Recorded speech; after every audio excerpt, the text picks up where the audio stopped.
Good morning. This is Mark Lefebvre from the Stearns County Soil and Water Conservation District with your conservation report. This morning I'd like to update listeners on the Discovery Farm project that we partner with the Minnesota Department of Agriculture, Sauk River Watershed District, and the Minnesota Water Resources Center. The Discovery Farms Minnesota is a farmer-led effort to gather field-scale water quality information from different types of farming systems in landscapes all across Minnesota. The mission of the Discovery Farms program is to gather water quality information under real-world conditions. The goal is to provide practical, credible, site-specific information to enable better farm management. There are currently 10 Discovery Farms located in Minnesota, including one in Stearns County, located south of Sauk Center on the Nick and Tara Meyer Dairy Farm. Monitoring on the Stearns County site started in March of 2011, so we have 6 full years of monitoring at that site.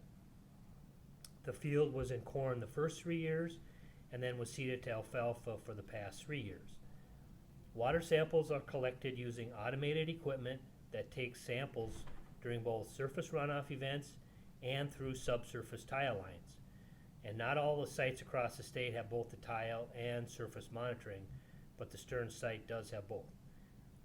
There's also a weather station at the site recording precipitation, humidity, and air and soil temperature. The water samples are analyzed for sediment, nitrogen, and phosphorus.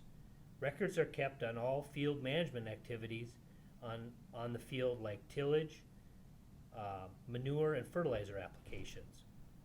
All the monitoring so far has been baseline sampling, meaning we are only trying to evaluate how the farmer's current management affects water quality. In the future, we may consider how the addition of a conservation practice like using cover crops or a change in tillage practice might affect the water quality results at the site. A summary of the 2016 sampling at the Stearns County site includes near normal annual precipitation. However, July had 2.9 inches above normal precipitation, below median surface and tile drainage compared to the rest of the sites in Minnesota. And then finally, compared to the previous years at the Stearns site, the sediment, phosphorus, and nitrogen losses are lower for both the surface runoff and the tile drainage. And this could be due to the fact that the field has been in its second full year of alfalfa production. A general summary of the statewide results so far include, on average, about 50% of annual runoff occurs while the soil is frozen. The majority of annual runoff occurs from February to June, and the months of February, March, May, and June make up 81% of average annual runoff. During each of the other 8 months of the year, less than 5% of the average annual runoff volume occurs. At least 1/3 of the total annual runoff volume occurs in March on average, and March is the month with the highest frequency of runoff at 100%. What this means is that at least once each year at every site that has been monitored, there has been a runoff event in March. Runoff is more likely in February and March than earlier in winter like November, December, and January.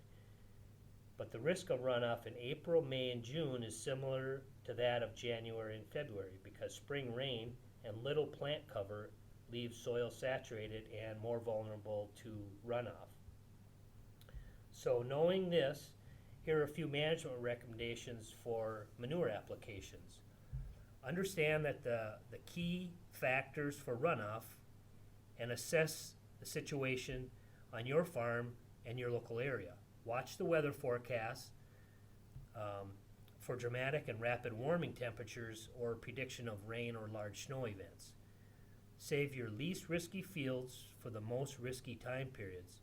The least risky fields on your farm would be the ones with the lowest slope, are farthest away from surface waters, and the ones that need the nutrients for the next year's crop. If you have manure storage, spread manure in the fall and early winter so that you can avoid spreading when the risk for runoff is high. and that would be in this March timeframe. Manure storage doesn't reduce the risk of nutrient losses, but proper management of manure storage can greatly reduce those risks.